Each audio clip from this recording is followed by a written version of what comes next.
I want to reiterate a couple things that Father McShane said. This Jesuit team, these Jesuit schools that you all represent, are really, really important. And just as important is your work, as Father McShane said, at those schools. You really are the heart and the power of the universities. Matter of fact, it was interesting, when I went into public television, I had a long career previous to that. Commercial television, I ran big cable companies, I ran big commercial broadcasting businesses, and production companies in California and Hollywood. And a number of people said to me, well, I see that you're going to really want to use your production background and your production expertise, your creativity, to make programs for public television. And I thought that's probably what I was going to do. But I realized that it took much more creativity, it took much more ability, it took much more nuance to do the thing that I had to do, which was raise money for the mission of public media. And that's really what you're doing. Everything you're doing here, I mean, these universities have incredible faculty, they have a lot of creative people around, but the most creative people have to be you. You are the ones that are on the line in a complex, nuanced kind of undertaking. You're the right hands of your president. In many ways, you're the heart of the institution. I used to lean on my development people always to help me articulate what the mission was, what we were trying to explain to the people that we were. So you're really, really important. And I always felt in all of the institutions I've worked for, all the not-for-profit institutions I've been part of, that the real heart and soul is here in the development area. You help us focus, those of us who've run these institutions, you help us focus to stay on point, to keep remembering what we are all about and why we are about it. Now, sadly, I think sometimes you don't always get the credit you deserve, and for me, I felt as hard as I worked at raising money, and we were fortunate enough to have raised a lot of money, had the advantage of big television stations in New York, was that I always felt every time I walked into the door of the institution that I was like, remember those nature films that we used to produce on television, and you'd see the mother bird flying into the bird's nest, and the little babies would be there with their mouths open, and you'd be putting worms down the mouths of these little babies, just wanting more and more and more. That's kind of the way I felt I was. Every time I'd come back with a check from somebody, it was, and give it to a producer, it was kind of like, can I have more? Can I have only a little bit more? And so they all seem to be pretty needy. And I know that's the way it is at your institutions. There's a lot of need there and a lot of high calling. To show you how important fundraising is in public television, I hired a woman to become my development director when I was here in New York in public TV from the Metropolitan Opera. She was a major gifts person from the Metropolitan Opera. She had never been in a television station in her life. She did a very, very fine job working for me. Her name is Paula Kerger in the development office. And I was kind of raising her and grooming her to be my successor. And in fact, she has been. And this development person who worked for me for 13 years was 3 years ago made the president of PBS. That shows you how important development is, at least certainly in the public television world. Okay, let's talk a little about, and what I hope to do now is talk a little about some of the works that I've done. I've written co-written two books on management, and these are the two books: Leading with Kindness and Every Leader is an Artist. And I'd like to apply some of my academic background was organizational behavior and industrial psychology. So these were books that attempted to use the academic skills that we had developed over the years and kind of explain them in a way that is understandable to a larger audience.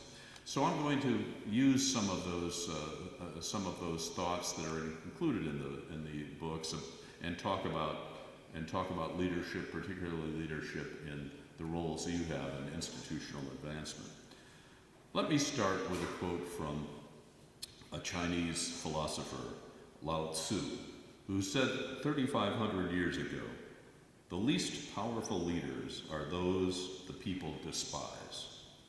Much more powerful are those the people love and admire.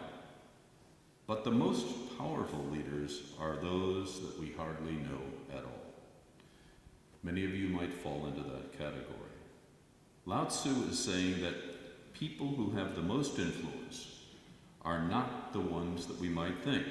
He's saying that leaders with the most influence are the opposite of the ones we fear. So he exemplifies a lot of the traits that we talked about in our Michael O'Malley, who's a working full-time industrial psychologist, and myself, what we talked about in this book, Leading with Kindness. So what is a kind boss? We came up with a whole bunch of characteristics and we amplified them greatly. We also spent 4 chapters on what a kind boss is not, and we'll talk about that in a second. But here are some of the elements that we talked about. Compassion, realizing that folks are not cookie cutters, that everybody is different and every circumstance is different. Somebody could be coming to work who has a sick mother or a sick child that morning, or who had just won a big game the next day or played at a concert and feels like they need a little recognition. People are not, and workplaces are not unlike families. They are complex. There are lots of sets of informal relationships going on. Of course, integrity is always a big thing, real people. It's amazing how everybody always picks up somebody they may not be doing something illegal. We know Madoff was a real bad apple. But people who just play in the gray area and bend the rules a little bit for their own advantage, that's what we call lack of integrity. We really wind up respecting the people that are clean all of the way. The other category is gratitude. Some of the best bosses say that they treat their employees like volunteers. And if you really think about it, the very best employees are volunteers, of course. There's no indentured servitude here. Your very best people that are working in your offices could go anywhere they want tomorrow. So hanging on to them and being grateful that they're there and letting them know that is important. Authenticity. That is the ultimate word, and I'm going to talk about that when I talk about this second book, and this is the word that is most often used now in industrial psychological material. Being true to what you are. So, in your asks, in your approach to your job, in your approach to your co-workers and to your superiors and your subordinates, being truly authentic. I never forgot, I've been on a number of corporate boards in my long career, and one of them was an electronics company board. And I had the, privilege of being chairman of the committee that selected the new president of the company. And we did a big international search and wound up finding a individual who was within the company. It was a woman who was an engineer, who was a luminary engineer, highly regarded and highly respected. And we thought, wow, what could be better? We have a woman, we have an engineer who knows her field, who can represent our company, who can lead our company. Within 6 months, it was my unfortunate job to have to go back to let her go. What had happened in the meantime? In the meantime, she had taken everybody on, including the board. She had the employees mad at her and a bunch of other things. And I sat her down and I talked to her and I said, we're going to have to let you go. I said, it really breaks my heart. I don't understand why, because you were one thing when we hired you, and you became something different when you were made president. She said, well, I was made president, so I had to act differently. I had to be different. I had to be a real leader. And I said, wait a minute. I said, we didn't hire you to be something you saw in the movies. We hired you to be who you were. And if you would have just stayed who you were, you would have been a great success. And it turns out that later in her career, she took a lot of those thoughts to heart and stayed true, stayed authentic, and became later in her career, unfortunately not at our company, a great leader. Humility is also very, very important. And the thing that I think in many ways gave me the most humility, besides working for Father McShane, which gives you instant humility because you can never match him, is when I came into the public TV station in New York, having been made president but had never been in the building, and I came in from being president of Westinghouse Broadcasting Company and Westinghouse Television, really.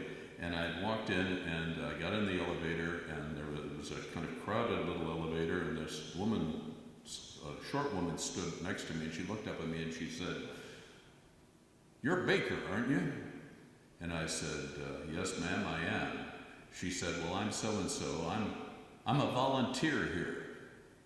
This is a great place. Don't screw it up." And I thought, that put everything in perspective very, very quickly. Okay, humor, I think, goes without saying. It's nice if you have it, but it's not really required. This is the thing that we spent a lot of time in the book talking about. We talked about what kind bosses are not. Kind bosses, first and foremost, are not doormats. I gave a speech one time here at Fordham, and a young woman came up to me and she said, "You mean if you're just nice, you're going to be kind, you're going to be a successful leader?" I said, "Not quite that easy." I said, "That's an important element, but you have to be competent, and you have to be a real leader. So if people aren't delivering, you have to tell them they're not delivering. If people have to be let go, they have to be let go. You have to do what is right for the entire organization. So you can't be weak, you can't be indecisive, you can't be afraid to fire folks who aren't delivering." To quote from our book, and this is a quote that I like, "The purpose of kind leadership isn't to protect or shelter employees from hard decisions, troublesome issues, or setbacks, but to inspire trial, perseverance, and personal growth. Kind leaders treat others like adults and not as charity cases or dependents. And while there are ample pockets of levity and fun, the real mission of a true leader is not to build a whole, is to build a whole, fully functioning person who takes responsibility for his or her actions and values the welfare of the entire group. Kind leadership, then, isn't for the faint-hearted who shun conflict or bury bad news in order to preserve the swell of fellow feeling. It isn't for those who mistake camaraderie for productive community action. Kindness makes others stronger. Paternalism weakens. Kindness builds a reservoir of resilience and self-confidence, enabling people to think big and to believe in what they are capable of accomplishing. A good leader has many traits, but kindness needs to be one of them. And I think you can understand what I mean. And often, even kind bosses, because they're fair and reasonable, it's almost biblical. It's the golden rule, really, are not always beloved, but they are respected. So you can be a kind leader and not have everybody goo-goo gaga falling all over. And you say, well, where did this image of these nasty bosses come from?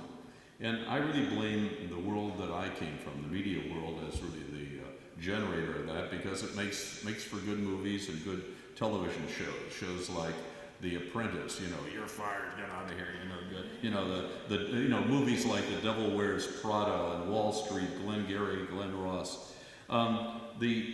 The idea that you have to be a ruthless manager is really a relic of the Industrial Revolution. It's as outdated as 16-hour work shifts and child labor factories. Being a nasty leader really doesn't get you anywhere. The research that my co-author Michael O'Malley and I did confirms that so-called bully bosses are not the most effective leader. Even beyond our own research, there's massive amounts of research now. And matter of fact, almost all of the industrial psychological literature now, it used to be when I went to school, kind of top-down leadership. They would look at how the boss affected the factory, and how, then it was always a he, how, if you turned up the lights real bright, people would work harder and all those kinds of things. Now almost all of the research and all of the thinking is what we call servant leadership, where the leader is in effect the servant of the people working. People like Tom Peters, the famous author of In Search of Excellence, wrote, his current book is called The Little Big Things. He said this is his most important book. And the subtitle is People and Relationships are the sine qua non of enterprise success. The Harvard Business Review, after our book came out, did a whole series on leaders of high commitment, high performance organizations who refuse to choose between people and profits. One of the lines that I used to say in commercial television was to aim only for the bottom line is to aim too low. The Harvard Business Review talked about social intelligence and the biology of leadership. Now, much of the research that goes on is neurological research, because they can put people in MRI machines and test and find various things. For example, the Journal of Psychological Sciences has done a lot in that area. And actually one of the University of Pennsylvania has done a lot of research in that area. And what they came up with was that there are chemical reactions that take place in your brain, that kind leaders not only have influence on the people that they're leading, and there are chemical changes that happen in the subject's brains, but they also happen actually in the leader's brains as well. There is the hottest person right now in the field of industrial psych is at Wharton. He's a young professor.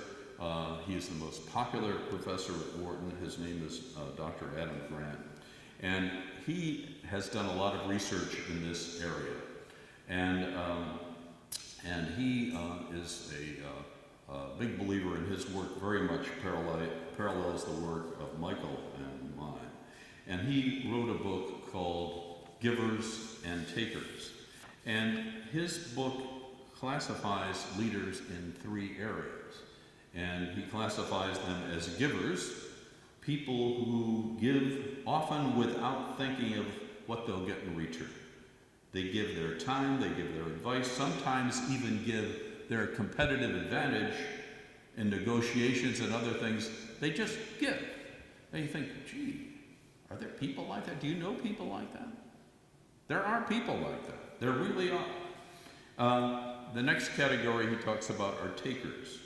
People who are obsessed with coming out ahead in an interaction all the time. It's always about me. And the third category, and I think I unfortunately may have fallen into this category much of my career, was matchers.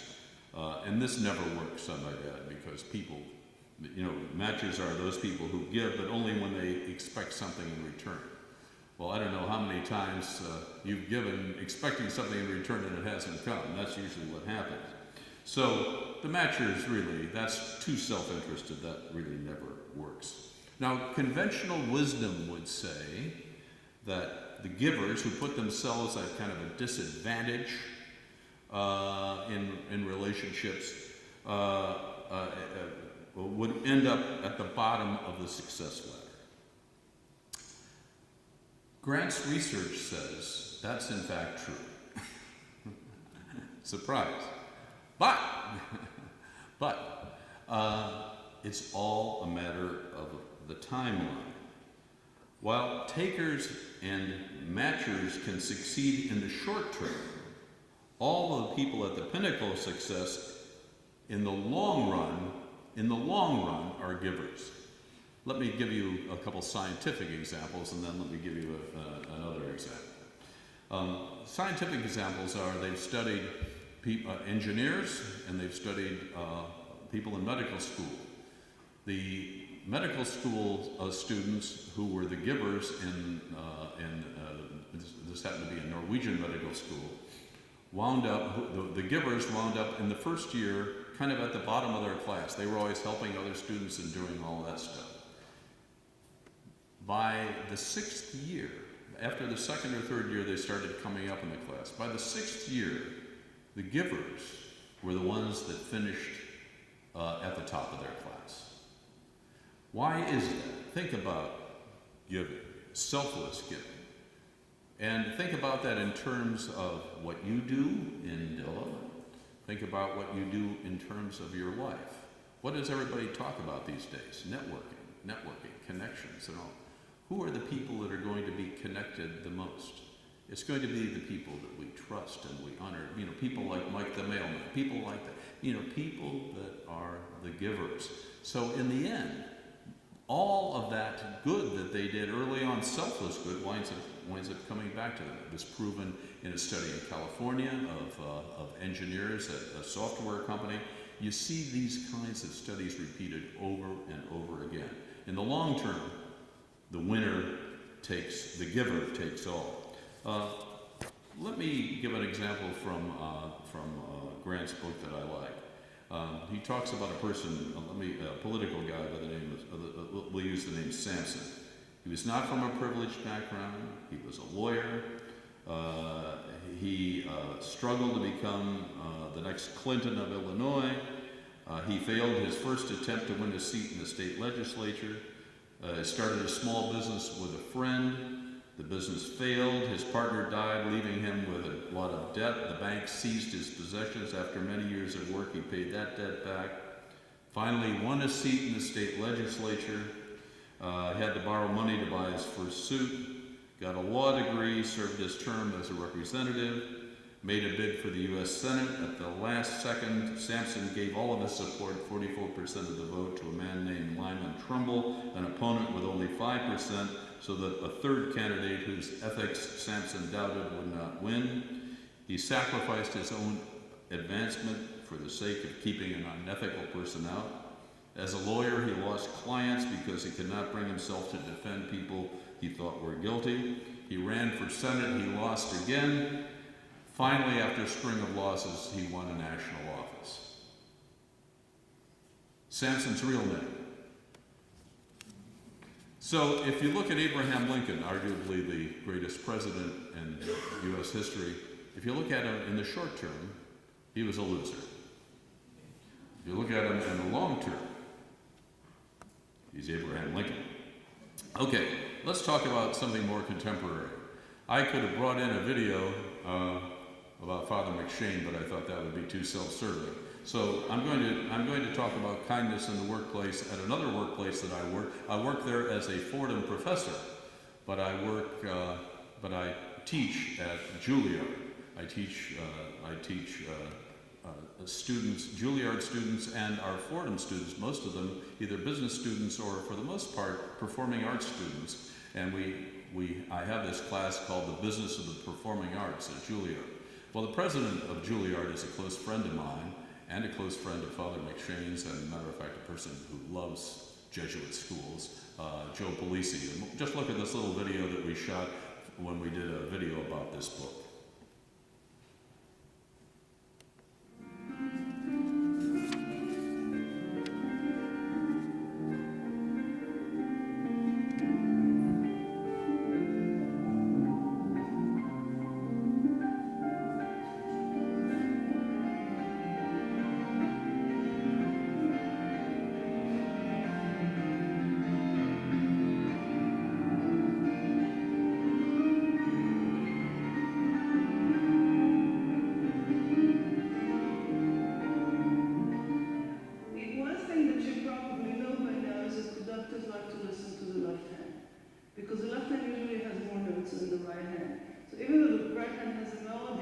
they count on their left hand subdivision to tell them what you're doing.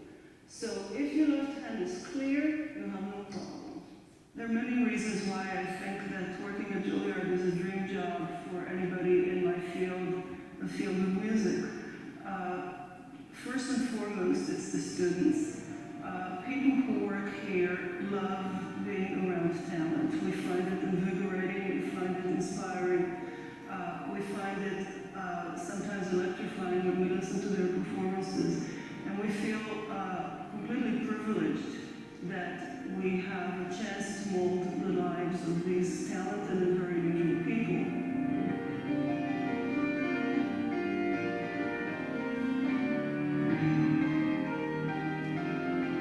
We have a dream administration here in the sense that I can walk into the dean's office or the president's office on the second floor and say, I feel that we have such and such a need right now because, and the response is immediate.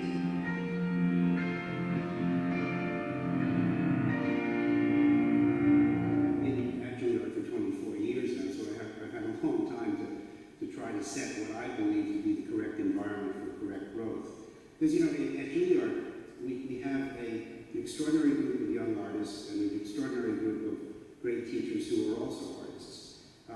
All of them have intense opinions about what they want to achieve, and that could be at cross purposes. So it's my role to make sure that those energies are brought together in a synergistic way, so we really multiply and are really larger than the sum of our parts. In this particular school, the word impossible doesn't seem to exist. If it's something that the administration believes in, and you have to pick your battles because you have to come in armed with reasons why this needs to be done. But if you convince the administration that this is important, they will find a way. Since the faculty has a complete and total sense of what this institution is, because they are the ones that shape it, in fact, it's my role to try to support their ideas. Okay, Joe Polisi at Juilliard. Let me talk now about our second book, and Every Leader is an Artist. And let me read for you a few things to see how this might apply to your work. How would you describe somebody who is always working for an audience? Someone who is always in a place of visibility and vulnerability, who creates shared experiences meant to change people, to change how they think and what they do, who affects people's lives profoundly, probably more than they realize. How would you describe somebody for whom excitement, consolation, and motivation are not just emotions, but the building blocks of their work? Who is always adapting to new circumstances, who doesn't have the luxury of being anything but fully engaged with the present moment, even with working against the grain. Somebody who cannot fully learn their craft from books, they have to learn through experience. Somebody whose job is turning vision into reality, often imperfectly, but always persistently. Whose best work requires all the knowledge and resources they have. Someone for whom every working day is different, who day by day draws from the deepest, most authentic part of themselves. Is that not your life? Your life as a development professional at Jesuit University? Is that not also the life of an artist? It's really the same thing. At the best institutions, managers create a work environment that encourages and sustains the continued interest and curiosity of employees. That's what artists do, and that's what you have to do in your work. So in this book, Every Leader is an Artist, we used a bunch of examples. I'll just touch on just two quick ones here. One is engagement. Engagement is, and we used this particular painting, Las Mañanas, why am I messing that up? Meninas by Velázquez. This is considered one of the greatest paintings in the Prado. I was just there about a month ago because I teach regularly in Spain as well. And Las Mañanas is considered one of the greatest works of art in all history. It's very complex. It's about the royal princess. She's the one standing in front, but you can see in the background the king and queen in the mirror looking. You can see Velázquez, actually the highest person in the picture, which is very unusual. At any rate, this thing goes on and on. People have been talking about this painting and trying to understand it for about 350 years. What has made this painting so great when there are other great artists around of that period? It's because it captivates you, it keeps you engaged, it makes you think, it gets you, it brings other emotions to the party. Well, that's what great leaders do too. So people like Andy Grove, former head of Intel, said if you don't know who's responsible, assume it's you. People like Erwin Simon, head of Haynes Celestial Group, inviting any employee who wants to the corporate board meetings just to see what's going on. A fellow by the name of Josh Weston, who was one of my biggest givers in public television, who ran ADP, who actually founded ADP, he used to have breakfast every morning with employees at the lowest levels of the company, invite no managers. He wanted to know what was going on and wanted to share with them what was happening in the chairman's office. The kinds of things that you are all doing here, these regular meetings that you have of development people, attending conferences, visiting other organizations, visiting colleagues, taking classes, staying up with industry news, all of these things add to engagement, making you a better leader. The next one, and really the big word that I like to talk about, is authenticity. And that's really where everything is in this field. Being who you are, being true to what you are, being your unique self. No one is going to give money to you or to your institution unless they trust you, unless they think you are absolutely authentic. They're not going to, the only way they might go around an inauthentic person is if they think they can use you, and that you don't want to have happen. So the artist that I think best represents authenticity is this one. I was privileged to produce a documentary many years ago, actually in the year 2001, about the art about Christ. The film is called The Face, 2,000 Years of Jesus and Art. It was a big theatrical movie. It premiered at Radio City and ran all over America, and then it now runs on public television worldwide, usually on Christmas and Easter. And we had a panel it was an art history film. It was not a religious film, although of course religious indirectly, but it was an art history film. We had a team of the greatest art historians that we could amass from all over the world, and we looked at the art of the Western art about Jesus. And of course, much of the greatest Western art in the world is about Jesus or Mary. It's religious art because so much of it was supported by the church in the Middle Ages. So I had a chance to see a lot of this. I didn't really get to travel too much because I was back home begging for money. It cost $5 million to make this film, so mostly I was groveling for money. But I did get to go to a few locations and watched our people film. And I fell in love with the work of Rembrandt, and I thought, why does Rembrandt resonate so much with me more than almost any other artist? And I realized that it was Rembrandt who, in many ways, was the most authentic painter of Jesus. What did he do? He found a Ashkenazi Jew in his area in Amsterdam. He used him as a model. Somebody, back then they were doing paintings of Jesus with blue eyes and blonde hair, and he said, I want somebody who is more authentic, more like what Jesus looked like. So he found a young Jewish person and used him as a model. During this period, Rembrandt was going through some really difficult times. He lost three children.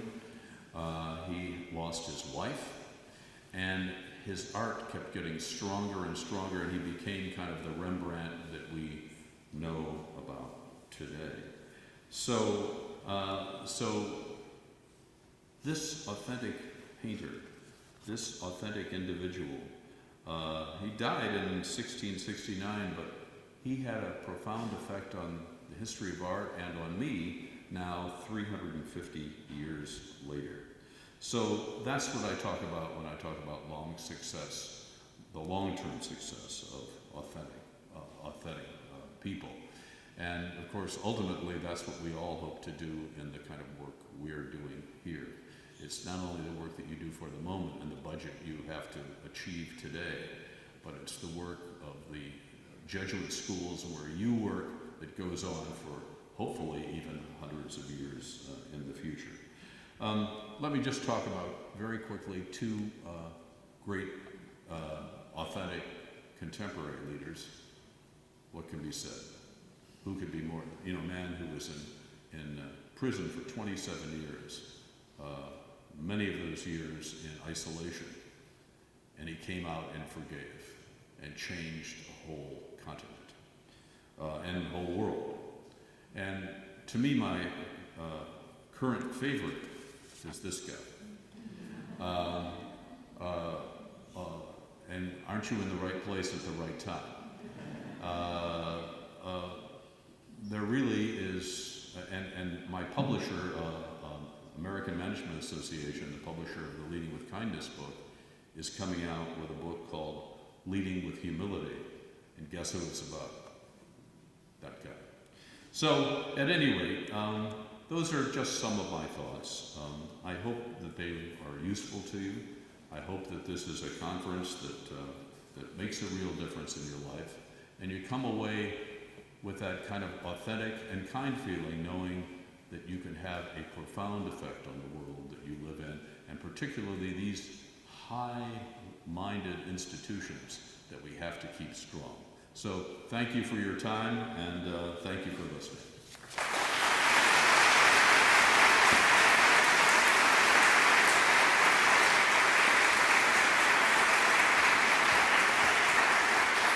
Liz, do I do a Q&A? Do we want to do? Okay, I'm happy to do Q&A. I do have some, I don't know what was given to you in advance. I get credit for having raised $1 billion for public television. And, but of course, in all humility, but also in all truthfulness, I didn't raise $1 billion. It was my whole staff. It was my people. And I've learned so much. From, considering I ran a big commercial business when I came in, and I remember even being offended when my university called, and I was president of Westinghouse Television, asking me for money. I was offended by that. I thought, gee, maybe I should just give them my opinion. You can tell I'm a Catholic. I should give them my opinion. That's worth more than my money. Well, I learned an awful lot in the role of development, in the role of from my development people, and I learned that my opinion is worth a lot less than my money. So now I give money. I try not to give my opinion. So any questions that anybody would like to proffer, I'd be happy to take it. Okay, well then we'll just move on to the next show. So thank you very much.